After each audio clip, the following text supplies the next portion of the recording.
The distant sound of church bells marked the beginning of another ordinary morning in the small town hidden between mountains and valleys. The stone streets, still wet with dew, reflected the pale light of dawn, when the first neighbors opened their windows and let the smell of freshly baked bread escape through the cracks.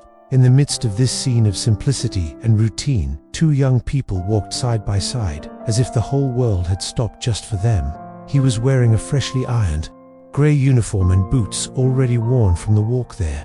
She held his hand tightly, as if trying to imprison time, as if she knew that every second together was a spark against the immensity of the unknown. The call to war had come days before, with its dry and non-negotiable tone. It was their duty, they said. It was an honor, but for them it meant much more. It was the beginning of a long wait that could not have an end. Between brief sighs and glances full of fear and tenderness, they talked about the future, like someone making plans in a sandcastle by the sea, knowing that the next wave could take everything away.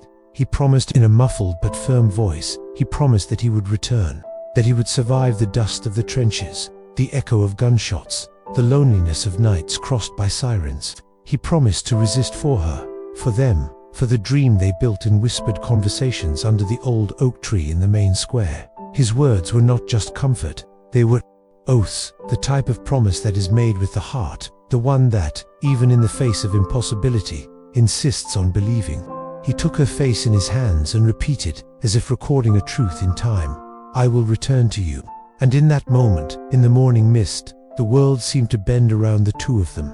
The noise of the bells, the creak of the gates opening, the hurried footsteps of the neighbors disappeared like a blurred background before the intensity of that moment. In that small town forgotten by maps, love was greater than war, greater than fear, greater than the borders that separated men.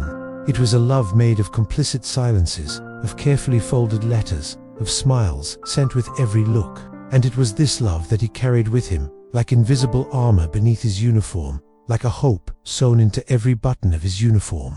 It was not a naive love. They knew the risks, the letters that arrived with the mourners, the coffins covered in flags. But they also knew that without hope there was no reason to fight. The promise of return was not just for her, it was for himself, so that on the hardest days, when the earth exploded under his feet and the screams echoed in the endless night, he would have an anchor, a reason to keep breathing, fighting, surviving. She would be the light in the darkness. The thought of her, the sound of her laughter, the memory of her touch would be his invisible refuge in the midst of chaos. As they walked towards the station, each step seemed to steal another piece of his heart. The small suitcase she carried, which contained only the essentials, some clothes, a photograph of her folded between old letters, a notebook and a pen, weighed more than any physical burden. It was the weight of dreams, of fears, of the responsibility of returning in one piece, to return to her. At the station door, families said goodbye in silence. Few cried openly. Most simply clung to their men, trying to convey through touch what words could not say. When the train whistle sounded in the distance, reality hit them hard. It was time. He turned to her once more, wanting to memorize every detail. The way her hair danced in the breeze, the sparkle in her wet eyes, the trembling curve of her smile that was trying to be brave. "Wait for me," he whispered, and she nodded, unable to speak, feeling that every word could tear down the fortress of courage she fought to maintain. A last hug, strong, desperate, like someone trying to unite two worlds that are about to tear apart. One last kiss, hot and salty with tears. And then he got on the train, without looking back, because he knew that if he looked, he wouldn't have the strength to leave. The smoke from the locomotive covered the platform, hiding faces, mixing goodbyes. And as the train moved away, taking with it dreams, promises, and uncertain futures, she remained there, motionless, looking at the empty track, believing with all her strength in the promise. That resonated in her chest. He would return.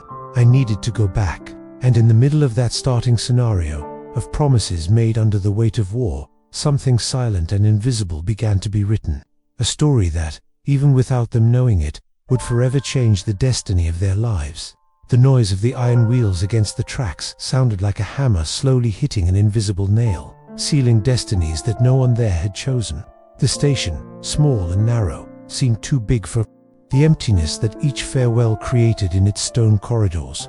The aged walls, stained by the soot of the trains that came and went, held the echoes of so many unsaid farewells, of so many waves interrupted by the thick steam. And now it was their turn, two young people, two hearts intertwined by love and fear, to face the painful ritual that they had seen so many times in other faces. She held the small strap of her bag with one hand, and the other didn't let go for anything, as if simple physical contact was enough to postpone the inevitable. He, with his somewhat baggy uniform and his backpack on his back, tried to smile, tried to say with his eyes that everything would be okay, that he was strong, that his love was even stronger. But in his brown eyes there were silent cracks, micro-fissures opened by the uncertainty that only those who go to war truly know. The train whistle sounded again, this time closer, more urgent. Families began to move, hugs tightened, kisses quickly multiplied. She looked at him, desperate to memorize every detail.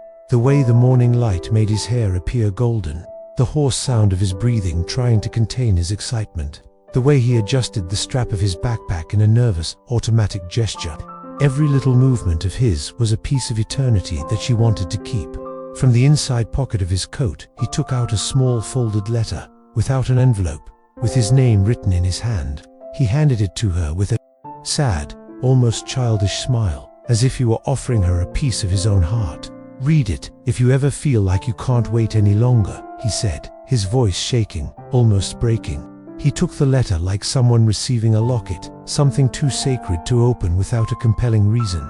He hugged her to his chest and nodded, feeling tears begin to fill his eyes despite all his resistance. The train finally arrived, releasing a cloud of steam that enveloped the platform like a dense fog. For a moment, it was as if the entire world had disappeared, leaving just the two of them there, in that bubble of pain and hope. The soldier looked around and saw other men boarding the cars with heavy steps, while women, mothers and children remained behind, holding handkerchiefs in their hands and sobbing silently. He knew he had to go. Every second that passed made it harder to separate from her.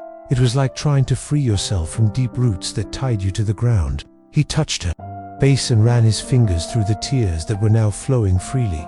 "I love you," he whispered, and those three words, spoken so often in everyday life, seemed to carry much more weight now, like a last prayer before a leap in the dark. She tried to smile through her tears, trying to show that she was strong, that she would be there waiting, no matter how long it was, no matter how many winters or how many wars came between them.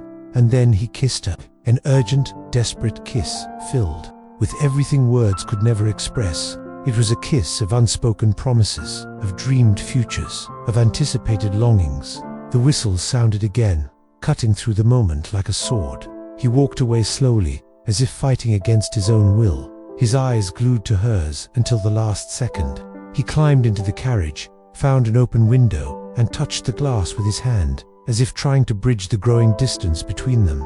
He ran to the window, placing his hand on the opposite glass, lining up his palms as if they could, in some magical way, touch each other beyond time and war. The train began to move with a strong jolt, shaking the cars as if they were fragile toys. She ran a few steps alongside the train, without thinking, driven only by the visceral need to not let him leave without one more second, one more look, one more silent confirmation that everything was real, and that despite the distance that was already emerging between them, their love would survive. When he could no longer run, he stopped, panting, his hands still outstretched, as if he could be pulled back by the force of thought. The train moved away, disappearing into the fog and steam.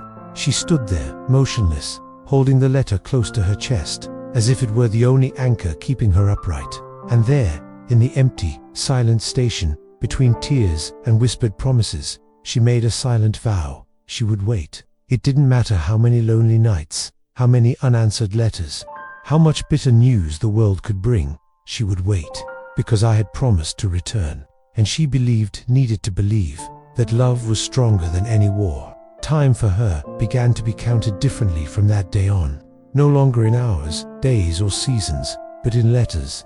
Every envelope that arrived brought a piece of him, a fragment of hope that sustained her against absence, against the silent fear that infiltrated her lonely nights. The letters arrived from time to time, like sacred gifts, and were guarded with a devotion that not even she could explain. They were proof that he still existed somewhere beyond the horizon, that he still breathed, that he still thought about her. Every morning, the sound of the postman's footsteps was enough to make the heart race. Sometimes he would wait by the window, looking anxiously at the curve of the dusty road that led to the town. When he finally saw the hunched figure of the old postman appear, the entire world seemed to hold its breath. There were days when he would pass by, simply nodding his head in a gesture of silent apology. In those days the pain was almost physical, but other mornings he would stop, take a letter from the inside pocket of his jacket, wrinkled by time and travel, and hand it to her with a shy smile, as if offering something infinitely precious. Each card was a universe in itself. He wrote about the biting cold of the trenches, about the weight of helmets wet from the incessant rain, about the fear that clung to men like shadows that could not be chased away. But I also wrote about her, how he thought about her eyes before he went to sleep, how the sound of her laughter still resonated in his mind, even in his most desperate moments. He wrote to stay sane. He wrote to remind himself that there was life beyond that barren war. Each word was an invisible thread that linked him to her, that prevented him from completely losing himself in the void of war. He read each letter dozens of times until he memorized the words, the rhythms, the pauses. On lonely nights, he whispered those phrases like prayers, letting his words fill the void his absence created. She kept the letters in a wooden box next to the bed, wrapped in blue satin ribbons. The color, she said, matching her eyes. It was their way of keeping alive the dreams they built together. The little house with the white windows, the garden with daisies, the children running on the porch. The words he wrote did not only reports of the war. They carried the memory of what they were before the uniform, before the fear. She talked about the smell of the hot bread that she prepared, of the old swing in the square where they swore eternal love, of the sound of the rain hitting the tin roof on winter mornings. He rescued forgotten details, small gestures, common scenes that, under the weight of distance, acquired a golden shine, as if they were precious things rescued from the bottom of a lost trunk. It was these memories that kept her alive. They were the ones he clung to when news of the war reached the town. The list of the dead, the missing, the families dressed in black. Each name announced was a blow to the heart, a brutal reminder that the war spared no promises or hopes. But as long as the letters kept coming, she could believe. You could allow yourself to dream. Sometimes, she responded. Long letters, full of trivial details about everyday life. The new plantation that was blooming, the Aba's wedding, the renovation of the school. She also wrote her deepest feelings, but always carefully. She didn't want him to worry. She didn't want the distance to be filled with despair. Instead, his words were anchors. We're fine. I'm waiting for you. I feel you every sunset. He knew that he might never receive all the answers, that many would be lost in some muddy field, torn apart by war, or forgotten in some abandoned backpack. But he wrote anyway, because writing was an act of faith. The letters became, for both, what the war itself tried to destroy: humanity. Amid the noise of cannons and the stench of gunpowder, there was still room for tenderness, for longing, for hope. Each written page was a trench against hopelessness. Each pencil line was a silent resistance to oblivion. And so, even separated by oceans of fear and pain, they remained together, not through touch, not through physical presence, but through words. Words that crossed invisible borders, that jumped over ditches and minefields, that resisted the elements of the world.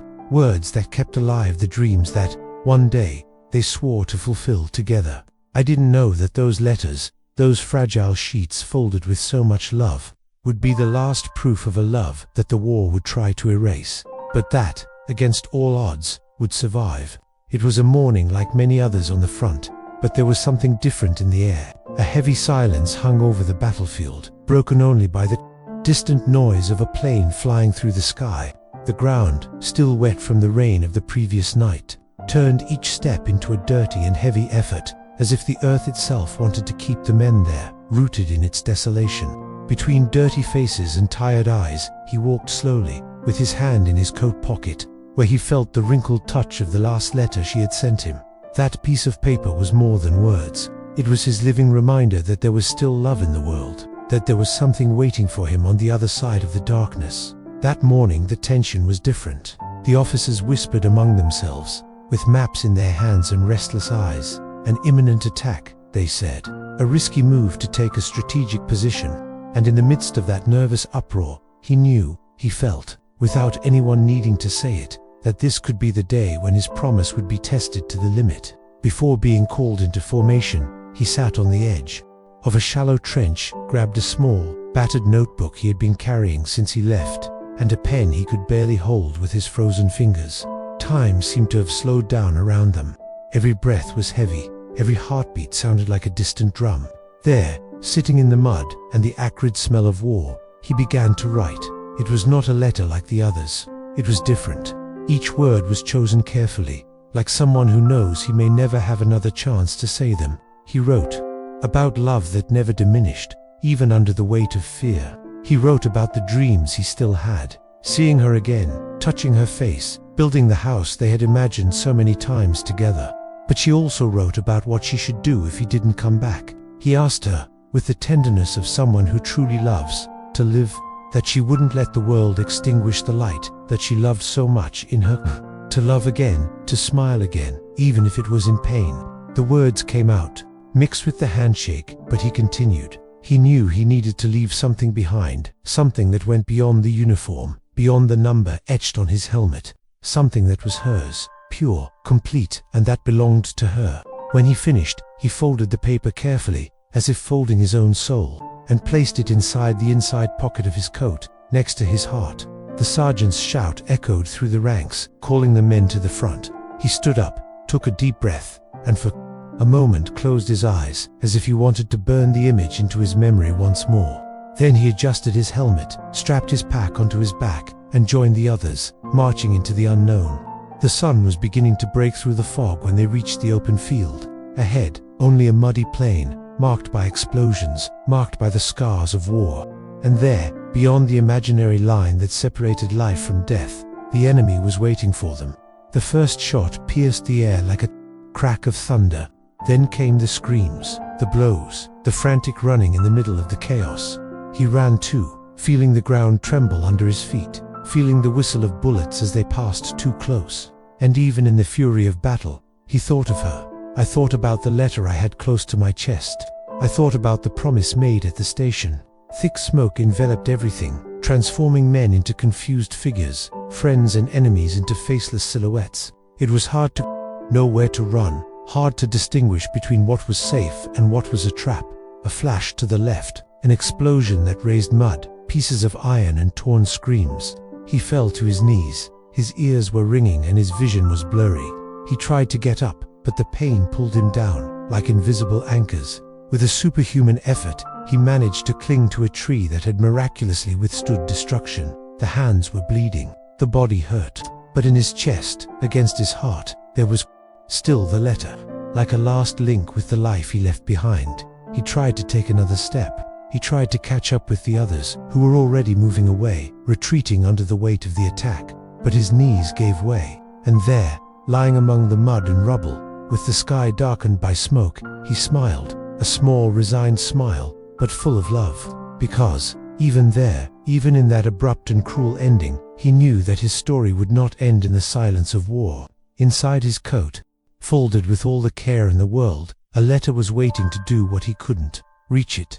If this story has touched your heart so far, imagine how much we have left to experience together in the next emotions. Every word written, every promise made in the midst of chaos, teaches us that true love is stronger than time, distance, and even war. If you think that feelings like this deserve to be preserved, reciprocate this moment by leaving a like.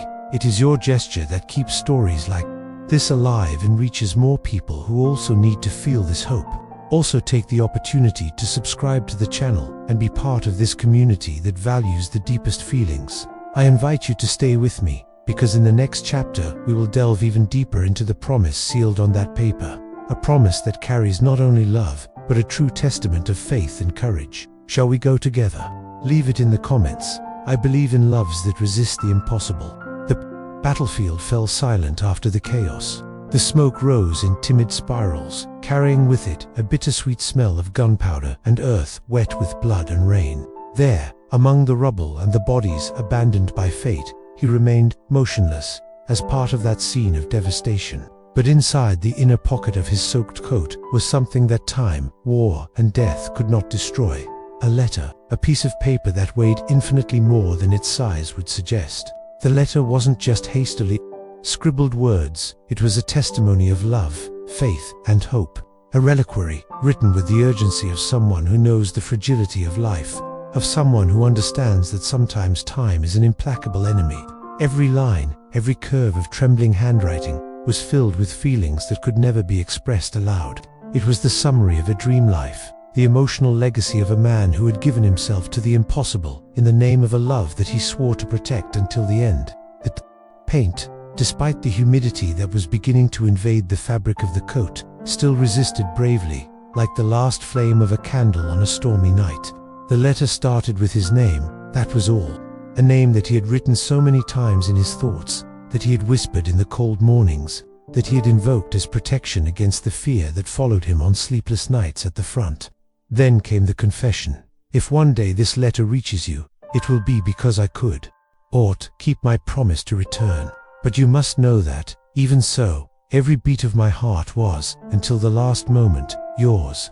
He spoke of common memories, as if he was speaking of precious relics. The smell of the coffee he prepared on lazy mornings, the sound of laughter echoing in the central square, the taste of unspoken words when they looked at each other in silence. Each memory was described with painful tenderness, as if recording them could protect them from the erosion of time. The letter moved on to requests, and it was there that his voice seemed to tremble on the paper. He asked him not to close himself off from life, that, even in the absence, he found reasons to smile again, who allowed the morning sun to warm his skin without guilt, that wouldn't turn longing into prison. Promise me you'll live. Promise me you'll find joy, even if it comes wrapped in tears. The words he left written were not a bitter farewell. They were a statement of faith in life, a call to be happy, even if it meant moving forward without him. It was love in its purest form, detached, free, generous. It was the promise that he would be in every flower she saw blooming, in every breeze that caressed her face, in every new opportunity to be happy that presented itself to her. The newspaper continued, almost in a whisper. If you ever doubt your worth, remember that it was your love that kept me going in the days when all seemed lost. You were my hope, my light, my home, and even though I am longer by your side, the love we feel will never be taken away from us by time. Kept close to his heart, the letter became more than words. He became a silent witness to a history interrupted, but not defeated. A story that challenged war, death, oblivion. A story that now rested there, delicately folded in a torn pocket, waiting for the right moment to fulfill its destiny. In the distant town, she still waited, oblivious to the battle fought that morning, oblivious to the letter that loved her from a place where distance could no longer be measured in kilometers. He still clung to the promise made at the station. He still counted the days by the letters he received. He still dreamed of the reunion. And at some point, beyond the borders of pain, that promise lived on.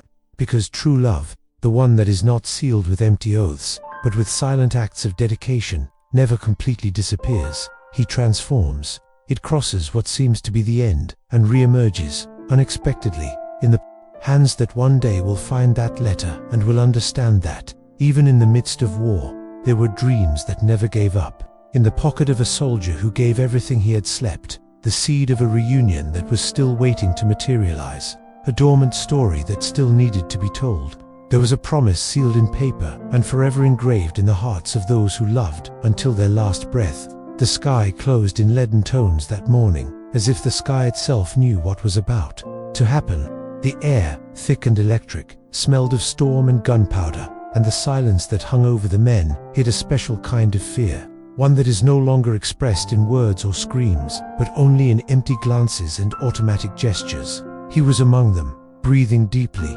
feeling the weight of his wet coat, and, next to his heart, the letter he had written the day before, folded with the same reverence reserved for the most sacred things. Around, the companions were preparing. Some fastened their helmets with nervous movements, others caressed small amulets of faith that they wore around their necks. Each man knew deep down that this would not be just another skirmish. There was an air of last time hanging between the trenches, as if the battlefield itself was whispering a silent goodbye. The order came dry, without emotion. Go ahead, recover lost territory, hold the line at any cost. As he stood up from the trench, he felt his legs trembling. It was as if the earth was trying to pull him back, as if a part of him knew that this step would be irreversible. But then he thought about her shy smile, her eyes full of light, the promise she had made to return. And so, with a final adjustment to his helmet and a firm grip on the weapon in his hands, he ran. The field before them was a maze of mud, explosion, craters, and twisted barbed wire fences. Every meter advanced was a battle against the instinct to hide, to retreat. The deafening sound of gunshots and bombs exploding around them created a macabre symphony, a deadly dance in which every misstep could be the last. But he ran. He ran as if he could, with the strength of his determination, break the destiny marked by war. The bullets whizzed by too close. Each impact on the ground raised small piles of mud and stone, splashing the face, the eyes, the soul. Friends surrounded him, but he couldn't stop. I couldn't think. Every thought was a fraction of a second less to survive. In the midst of that hell, the entire world was reduced to a single mission: to move forward. A particularly loud explosion threw him to the ground, leaving him breathless. Lying on his back in the mud, he watched the grey sky break into shards of light and smoke. For a moment, everything was silent. Not the absolute silence of death, but that heavy silence that precedes the final blow. He tried to get up, feeling a sharp pain in his right side. But there was something stronger than pain, something that pulsed inside him, like an ancient heartbeat, like the memory of a voice calling his name at home. With a titanic effort, he got to his knees, and the weapon was abandoned somewhere in the mud. It was no longer about fighting. It was a matter of resisting, to stay alive long enough for that letter to get to her somehow, long enough to keep the promise he made alive. The enemy advance was relentless. The sounds came back with violence. Gunshots tearing the air, explosions opening craters in the ground, screams piercing the fog. He took one wobbly step, then another. Every movement seemed to demand all the energy he had left. The blood ran hot under the uniform, mixing with the mud and the rain that began to fall thinly and incessantly. When the second explosion came, he didn't even have time to react. He felt the impact pass through his body like a wave. The world spun. The land welcomed him again, hard, cold, definitive. The letter, folded and protected against his chest, remained there, like a second skin, like the last link between him and her.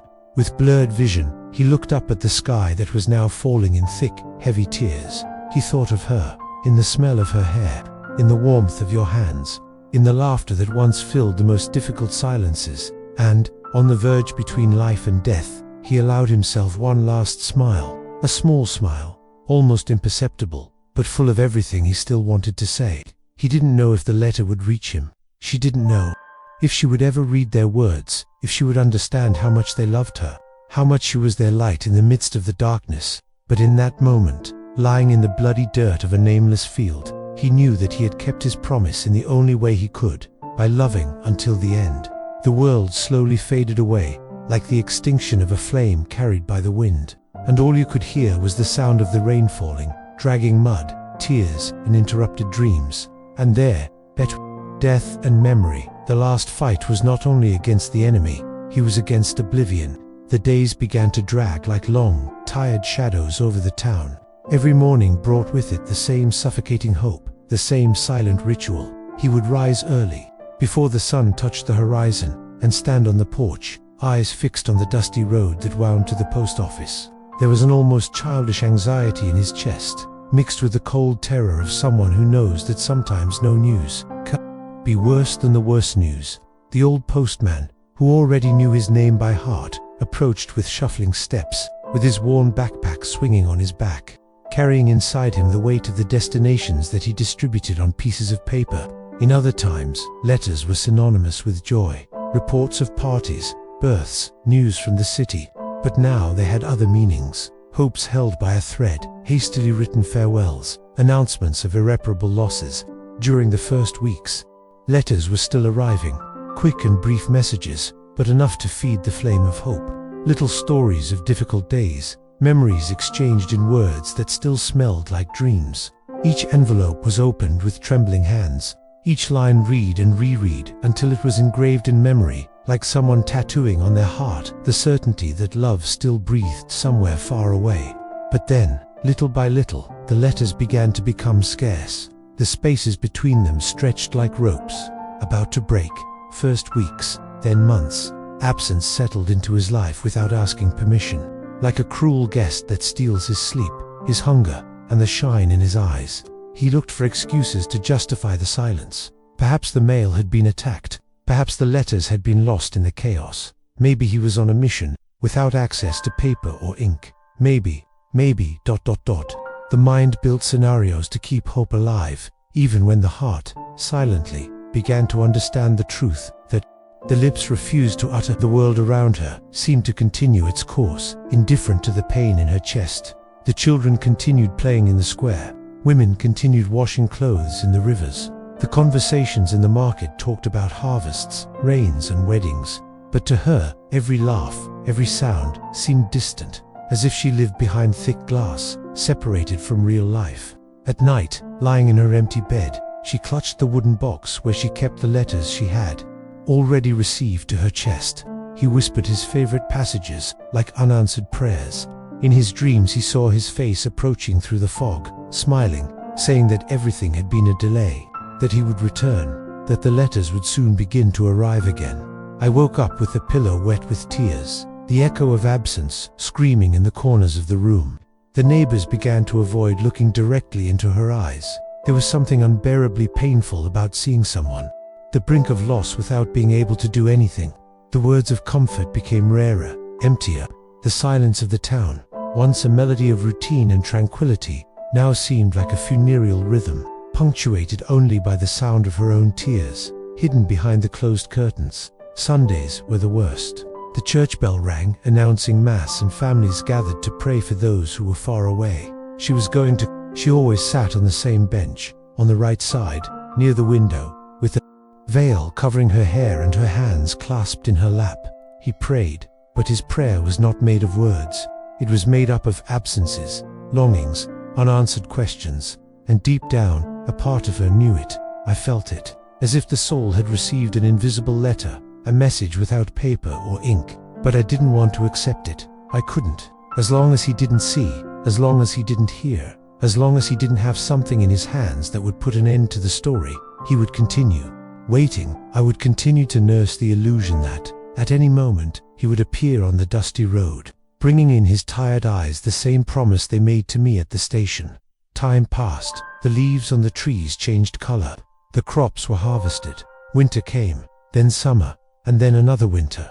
And, despite the passing of the seasons, despite the fatigue that accumulated on her shoulders and the discreet wrinkles that began to appear in the corner of her eyes, she remained there, between the porch, the gate, the path, always waiting, always listening to the wind in hopes of hearing familiar footsteps. Because, for those who truly love, absence is never enough to kill hope.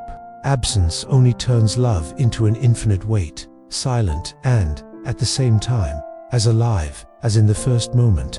And so, without a response, without news, it remained there, a living letter, waiting to be read. The days began to drag like long, tired shadows over the town. Every morning brought with it the same suffocating hope, the same silent ritual. He would rise early, before the sun touched the horizon, and stand on the porch, eyes fixed on the dusty road that wound to the post office. There was an almost childish anxiety in his chest, mixed with the cold terror of someone who knows that sometimes no news can be worse than the worst news. The old postman, who already knew his name by heart, approached with shuffling steps, with his worn backpack swinging on his back, carrying inside him the weight of the destinations that he distributed on pieces of paper.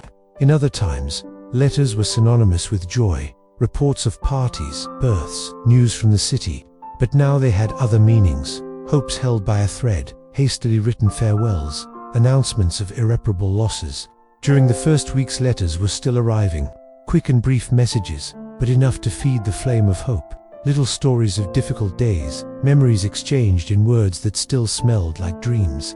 Each envelope was opened with trembling hands, each line read and reread until it was engraved in memory, like someone tattooing on their heart the certainty that love still breathed somewhere far away. But then, little by little, the letters began to become scarce. The spaces between them stretched like ropes about to break. first weeks, then months. Absence settled into his life without asking permission, like a cruel guest that steals his sleep, his hunger, and the shine in his eyes. He looked for excuses to justify the silence. Perhaps the mail had been attacked. Perhaps the letters had been lost in the chaos. Maybe he was on a mission, without access to paper or ink. Maybe, maybe. The mind built scenarios to keep hope alive, even when the heart, silently, began to understand the truth that the lips refused to utter. The world around her seemed to continue its course, indifferent to the pain in her chest. The children continued playing in the square. Women continued washing clothes in the rivers. The conversations in the market talked about harvests, rains, and weddings. But to her, every laugh, every sound, seemed distant, as if she lived behind thick glass, separated from real life. At night, lying in her empty bed, she clutched the wooden box where she kept the letters she had already received to her chest. He whispered his favorite passages, like unanswered prayers. In his dreams he saw his face approaching through the fog, smiling, saying that everything had been a delay, that he would return, that the letters would soon begin to arrive again. I woke up with the pillow wet with tears, the echo of absence screaming in the corners of the room. The neighbors began to avoid looking directly into her eyes. There was something unbearably painful about seeing someone on the brink of loss without being able to do anything. The words of comfort became rarer, emptier. The silence of the town, once a melody of routine and tranquility, now seemed like a funereal rhythm, punctuated only by the sound of her own tears, hidden behind the closed curtains. Sundays were the worst. The church bell rang, announcing Mass, and families gathered to pray for those who were far away. She was going to sit. She always sat on the same bench, on the right side, near the window, with the veil covering her hair and her hands clasped in her lap. He prayed, but his prayer was not made of words. It was made up of absences, longings, unanswered questions, and deep down, a part of her knew it. I felt it, as if the soul had received an invisible letter, a message without paper or ink. But I didn't want to accept it. I couldn't. As long as he didn't see, as long as he didn't hear, as long as he didn't have something in his hands that would put an end to the story, he would continue waiting. I would continue to nurse the illusion that, at any moment, he would appear on the dusty road, bringing in his tired eyes the same promise they made to me at the station. Time passed. The leaves on the trees changed color. The crops were harvested. Winter came, then summer, and then another winter. And, despite the passing of the seasons, despite the fatigue that accumulated on her shoulders and the discreet wrinkles that began to appear in the corner of her eyes, she remained there, between the porch, the gate, the path, always waiting, always listening to the wind in hopes of hearing familiar footsteps. Because, for those who truly love, absence is ever enough to kill hope.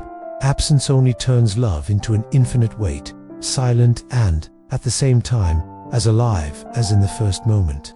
And so, without a response, without news, it remained there, a living letter, waiting to be read. Time, which was previously measured by letters received, was now counted by the weight of days. Each dawn brought a new internal battle, not against the fear of bad news, but against the fear of not having any news. The lack of answers became an invisible minefield. In his heart, where every step, every thought, could explode into memories, longings, and anguish that were difficult to contain. The house, once filled with small rituals of love, the bread prepared in the morning, the flowers picked from the garden, the table set with care, now seemed larger, empty of meaning. The flowers withered in the vases without her noticing. The bread remained untouched on the table, hardening as the hours passed. Life, which had previously danced to the rhythm of hope, Al dragged along with the lukewarm cadence of promiseless waiting. Every night I fought the temptation to believe the worst. In the darkness of the room, lying under the cold sheets, I imagined different scenarios. Him lost in some field hospital, without memory, was taken prisoner in foreign lands. Him surviving, trying to find a way to get home. There were images that were intertwined in her dreams and nightmares, linked by the tenuous thread of hope that she refused to cut. However, there were times when the weight of uncertainty became unbearable. The one where he sat on the edge of the bed, with the box of letters in his lap, and, for the first time, allowed himself to cry until the pain no longer fit inside his chest. He cried for what he knew, and for what he was afraid to know. She cried for the words she still kept inside, waiting for a recipient who might never hear them again. Visits from neighbors became less frequent, not out of malice, but because there was something uncomfortable about being in front of her, as if her pain were a mirror in which everyone saw their own fears reflected. Even in church, where people still prayed aloud for those in front, the looks they gave him conveyed more pity than hope. It was as if everyone had already accepted a fate that she refused to sign up to. There were days when I thought about looking for answers. Write to your superiors, ask for official news, confirm what your heart insists on denying. But the mere thought of receiving cold, heartless, loveless confirmation was more terrifying than the uncertainty itself. As long as there was no name written on a list, as long as there was no official letter sealed with the badge of mourning, there was still room for hope. There was still room to dream. The pain of uncertainty was treacherous. It came not as a single, sharp blade, but as an endless series of small cuts. Every morning when the road remained empty, every flutter of a bird's wings that made her look up, to find nothing, every letter delivered to her neighbor and not to her. It was a pain that silently undermined the soul, like water slowly excavating the most resistant stone. And yet, she resisted, because loving was also that, an act of silent resistance against oblivion. She didn't erase his name from her lips. I wouldn't take the portrait off the living room wall. He never failed to turn on the lamp every night, as if that little flame were a beacon guiding him back home, wherever he was. Oh, windy nights, when the wood of the house creaked under the pressure of the storm, he would curl up in the rocking chair by the window and let his eyes wander along the road. Sometimes I seemed to see a shadow approaching, a figure that the wind shaped and dismantled at will. I ran towards the door, heart racing, only to find emptiness. He returned inside with another invisible scar, another crack in the already worn hope. But the next day he never failed to return to the porch. I never stopped, hearing the footsteps in the wind, watching the curve of the road, with the same anxiety as always, because deep down I knew that uncertainty was a more bearable burden than the certainty of loss. While there was no end, there was history. While there was no goodbye, there was a promise. And so, trapped between yesterday and tomorrow, between what was and what could be, she continued to live, one day at a time, one silence at a time, one breath at a time. Because, for those who love, what really hurts is not the end. It's not knowing if it still exists. Years passed, the seasons continued their tireless cycle, indifferent to the silent pain that crept between the walls of that house. The road, once so guarded, had become just another dusty line on the town scene. She still lived there, a mute witness to a story that no one else dared to ask. Deep in his eyes was a hope that time could not erase, and deep in his chest, there was a question that never found an answer, until one day the improbable happened. It was a hot summer afternoon, and the church bells were ringing lazily in the warm wind. A group of workers, tasked with clearing a forgotten ancient battlefield, turned over the hardened earth in search of remains of artifacts, ancient weapons, and any signs of the history buried there. The war had long ended, but its scars remained latent, scattered like sad seeds across the tired land. That's when they found him, a small metal box, rusted by time, buried under a pile of rubble. When they opened it, they expected to find only worthless papers, scraps of uniforms, and corroded documents. But inside there was something that made the world stop for a moment. A letter, a piece of paper, carefully folded, protected like a fragile treasure. The lyrics still stubbornly resisted the years and the elements, and his name, written at the top, glowed like a whisper from the past. The men did not immediately understand what they had in hand. For them, it was just another object to catalogue. But for anyone who understood the story hidden in that sheet, that letter was everything. It was the answer that never came. It was the voice they had waited so long to hear through the silence. Days later, the box was taken to the town hall. They called historians, tried to track down possible descendants, looked for someone who could link that name to the present. And that's how the news reached him. By chance, as fate would have it, someone remembered that woman with sad eyes and a tired smile who, for years, had waited for an answer that never came. When there was a knock on his door that morning, his heart, already so accustomed to the slow beat of abandoned hope, almost stopped. He saw the envelope, now carefully preserved between protective sheets, and his hands shook like the leaves of a tree at the beginning of a storm. The whole world seemed to freeze when she, with almost ceremonial movements, touched the yellowed paper. It was his handwriting.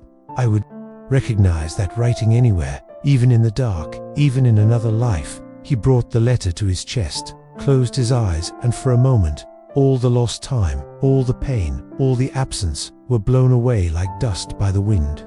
Only him remained. Only his voice remained, speaking through the years, through the distances, through death itself. With trembling fingers, he opened the newspaper and began to read. Each word was like a breath of life.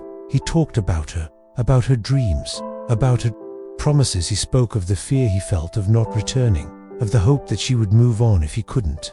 He asked, with the humility of someone who loves deeply, that he not let his love die, that he find new paths, new smiles, new joys, that, even without him, she would continue to live for both of them.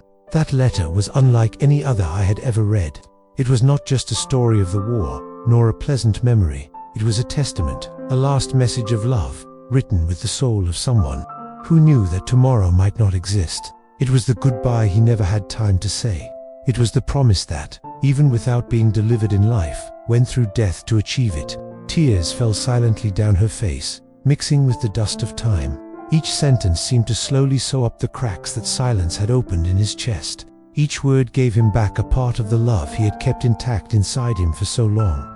There, sitting in the rocking chair that had withstood so many seasons, in the simple dress that seemed to carry the story of her life, she read and reread the letter until the sun began to set. A golden light entered through the window, dyeing the paper in warm tones, as if the world itself was paying tribute to that impossible reunion. She finally smiled, a small, fragile smile, but true. It was not a smile of joy, nor of sadness. It was a smile of gratitude, because although the war had stolen their future, their love had found a way to overcome time, to overcome the distance, to win until death. And there, on that golden afternoon, he understood. Some letters can take a lifetime to arrive, but when they arrive, they transform everything. And so, in the silence of the house, between the sound of the wind and the rustle of old papers, his voice once again filled the empty spaces. Finally, he had returned to her. The house was plunged into an almost sacred silence. Only the slight creak of the rocking chair broke. From time to time, the stillness that seemed to have descended like a cloak on every wall, every piece of furniture, every memory that lived between those walls. She was still sitting, with the letter in her hands, her eyes still watery, as if the simple act of touching that paper was enough to bring back everything that once seemed lost forever. Outside, the day was slowly declining, and the golden evening light filtered through the worn curtains, bathing the room in a soft, almost ethereal glow. Dust danced in the air, swirling in lazy motions, as if each particle knew it was witnessing something greater than the simple flow of time. There, in that small room forgotten by the world, the past and the present intertwined in a silent embrace. He looked at the letter once more. He took a deep breath, and then, as if he wanted to share that moment with everything that was still alive in his memory, he began to read aloud.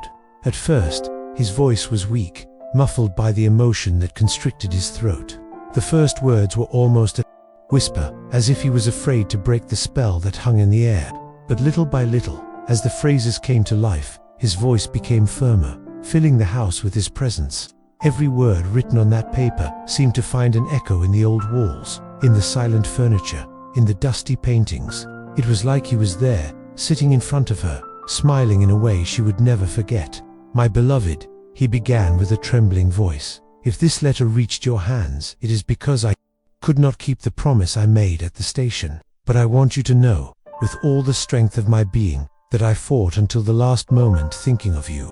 With each line read, images formed in his mind like scenes from a movie experienced deep in his heart. He saw her smile, heard her laugh, felt the warmth of her hands holding his under the old oak tree in the square. The words drew in his soul a mosaic made of love and longing, of farewell and gratitude. "You were my light in the darkest days," the letter continues. "The memory of your face was my armor against fear. And if you read these words today, it is because destiny was stronger than me. But please, promise me one thing. Do not live in pain. Do not cling to what could not be. Live everything we dream of, even without me." The rocking chair moved gently as she read, as if it was cradling not only her tired body, but also her wounded soul, which was now being stitched together word by word. It was a healing he never expected to receive, an unexpected redemption, which comes late, but keeps coming. If you find someone who sees in you what I've always seen, she paused, fighting the tears that threatened to flood her voice. Don't be afraid to love again. It wouldn't be a betrayal. It would be proof that the love I felt for you served its purpose, to make you believe, always, in the power of new beginnings. The tears were flowing freely now, but I couldn't stop reading. Each sentence was a relief, and a pain, a breath of life, and a goodbye. But, above all, every word was love. A love so vast that he had crossed the lines of time and death to find her. The daylight was waning, and the room slowly sank into golden gloom. The last part of the letter came like a caress. Thank you for being my home, my north, my hope. If there is a paradise, it is the afternoons I spent dreaming of you. He closed his eyes for a moment, clutching the letter to his chest. I didn't need anything else. That letter was the answer to all the silent prayers, to all the tears shed on lonely nights, to all the emptiness that uncertainty had left. When he opened his eyes, he smiled, a full and calm smile, like that of someone who finally finds their way home after a long journey. He rose slowly from the rocking chair, feeling that he was carrying something precious not only in his hands, but in his very being. With slow steps, he walked towards the shelf where he kept his most beloved things. There, next to the box of old letters, he placed the new letter, the last, the most important of all, not as a reminder of sadness, but as a silent monument to the love that withstood time, distance, and fate itself. The past and the present were no longer enemies. They were parts of the same story, of the same promise that had finally been fulfilled. And in that small space of the house, in that moment suspended in time, she knew he never left her alone. He just waited for the right moment to return. A different kind of silence reigned in the house now. It was no longer the deafening emptiness of endless waiting, nor the cruel weight of absence. It was total silence, filled with the words that had finally crossed the most painful distance of all. The distance between what had been dreamed of and what could never be experienced. His words, though they came late, still had power, an immense power, able to change the meaning of pain itself. He spent his days rereading the letter as if it were a prayer. Each reading was a new discovery, a detail I hadn't noticed before, a nuance in the tone of the words that now seemed more alive. It was as if each sentence had been written not only to comfort her in that moment of war, but to sustain her soul for all the years to come. And, in a way, that was it. His life was already covered by the marks of time. The once young hands now showed deep, fine lines, silent maps of all that had happened. Her hair, once golden like the fields in summer, now shone with shades of silver, but the heart, the one that so many times thought it would break into pieces, began to beat again with a different tenderness, more mature, more serene, like someone who, after a long time lost in the darkness, finds a small flame that guides his steps. His words had crossed time not to rescue the past, but to transform the present. It wasn't about forgetting. It never would be. It was about carrying his memory in a new way, less painful, more full of gratitude. The absence. Some nights he would sit on the porch, with the letter resting on his lap, and look at the starry sky. It was impossible not to imagine that he was somewhere beyond the constellations, smiling when he saw her smile again, even through her tears. There was a different peace in his eyes now, a kind of acceptance that did not mean surrender, but understanding. Understand that love does not end with separation, that death, no matter how brutal it may be, no matter how final it may seem, cannot nullify what was true. Yes, he was gone, swept away by a cruel war that took away so many futures from him. But what they built, even in letters, promises, dreams whispered at the foot of a tree, had not been destroyed. On the contrary, it blossomed silently with every beat of his heart. It was strange to see how such a small, fragile letter could contain so much, how a piece of paper, saved from oblivion by a whim of fate, could give meaning to a lifetime of waiting. But that was exactly what had happened. His letter was never a farewell, not even a goodbye. It was a statement, a testimony that what they lived, and continued to live, transcended the logic of calendars, clocks, and physical limits. In the town, people now looked at her differently. There was respect in the neighbors' eyes, perhaps even a kind of silent reverence. Some, who for years had murmured among themselves about the poor girl who waited in vain, now saw in her something stronger than sadness. They saw dignity. They saw in his calm posture a kind of victory over pain that few could achieve. He didn't say much about the letter. There was no point in sharing the content with others. That was theirs, a sacred space between her and him, protected from the noise of the world. From time to time, in pleasant conversations in the heat of the afternoon, she allowed herself to talk about him. He told little stories, how he laughed awkwardly, how he knew how to whistle old songs as they walked together, how, even at the call to war, he never lost the kindness in his eyes. And every time she talked about him, her words had no weight, no more. There was light. There was that soft feeling of someone keeping a precious treasure in their chest, knowing that, even invisible, it continues to shine. His words came late, it's true. They came after so many tears, so many empty nights, so many days in which he almost lost faith. But they came, and no matter how long it took, they were enough. Enough to warm your days, enough to sew up the invisible cracks in the soul, enough to teach that some loves are so deep that, even if they are prevented from flourishing in this life, they continue to live in other forms, softer, quieter, but no less real. As time passed, as the years flowed like inevitable rivers, she knew the letter, that letter, was living proof that her love had never been in vain. Time, that same time that so many times seemed to have been the enemy, was now a silent witness of the miracle that was unfolding before all who looked at it. Neither a miracle of physical return, nor the long-awaited reunion with the soldier who had gone to war with no promises of return. It was a more subtle, deeper miracle, the miracle of a love that, although it had not been fulfilled in the expected way, had resisted everything, bullets, absences, years, death. There was something different about her now. She was no longer the woman consumed by agonizing weight, by suffocating absence, by nameless pain. She was someone who, instead of allowing the war to defeat her, had made her love a silent flag, a light that shone in the midst of the darkness that life so often tried to impose. And that changed everything.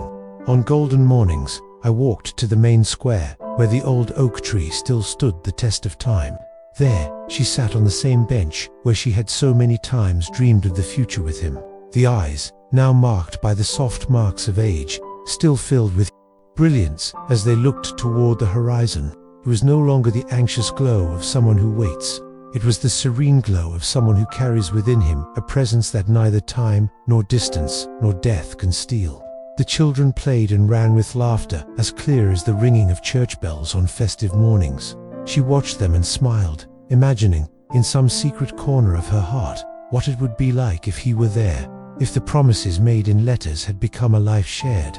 But the smile was not sad, it was gratitude. Gratitude for having loved so truly, with such intensity, that not even war could destroy. From time to time, someone would sit next to him and strike up a conversation. They talked about simple things, the weather, the crops, the changes in the town. And of course, someone almost always mentioned the letter. The story spread like a silent legend among the neighbors, the story of the soldier who promised to return, of the love that did not die, of the letter that arrived late, but still in time to save a heart from eternal sadness. And she, with the patience of someone who has learned that some pains do not need to be shouted to be respected, smiled and confirmed, yes, it existed. Yes, he loved it. Yes, he fulfilled his promise, not in the way they had imagined, but in an even deeper and more eternal way. The letter, carefully framed, now rested on the fireplace of the house, not as a monument to loss, but as an altar of living memories. Every visitor who passed by, every friend who crossed the threshold of that door, knew it. There lived a story bigger than the war, greater than the pain. There he lived a story that defied oblivion. The years continued their course, like rivers sliding through the valleys. The hair became whiter, the steps became slower, but inside her, the flame he had lit so many years before remained intact.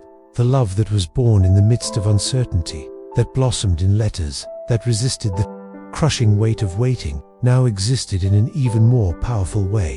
It existed as part of who she was. He didn't return, at least not as promised at the train station. He did not get out of any carriage with a dirty uniform and an emotional smile. He did not run across the square to hug her amidst the tears and applause of his neighbors, but, in a way that few would understand, he returned. She returned in the letter that survived the elements, in the words that arrived torn in time, in the love that she carried faithfully throughout all those years. He returned with the strength he found to continue living.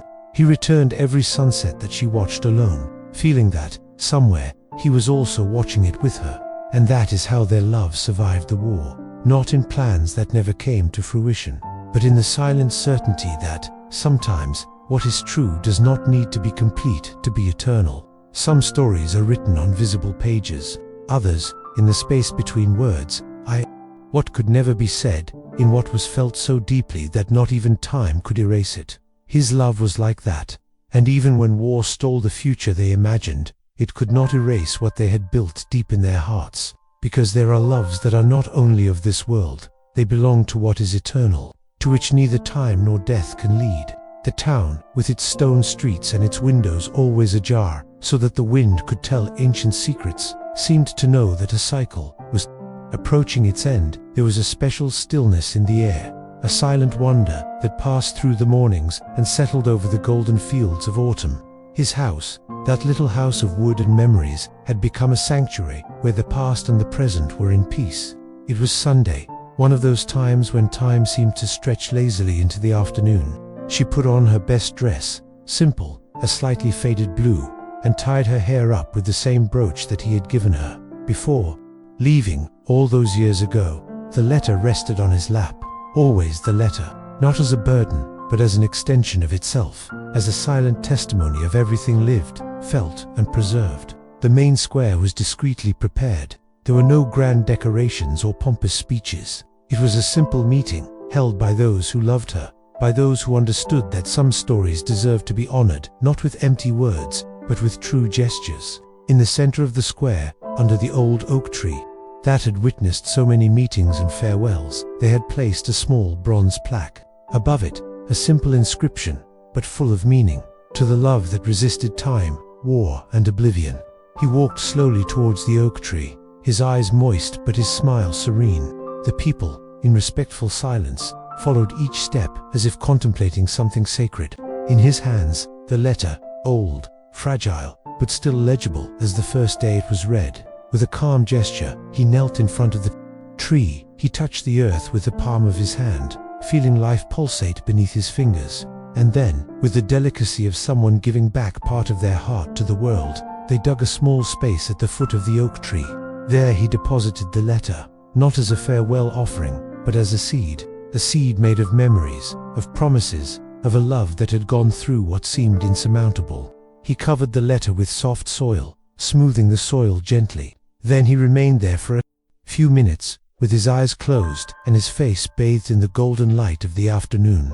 No one dared to interrupt that moment. It was hers, it was his, it was both. The wind blew gently, swaying the oak leaves, as if the world itself was breathing with it.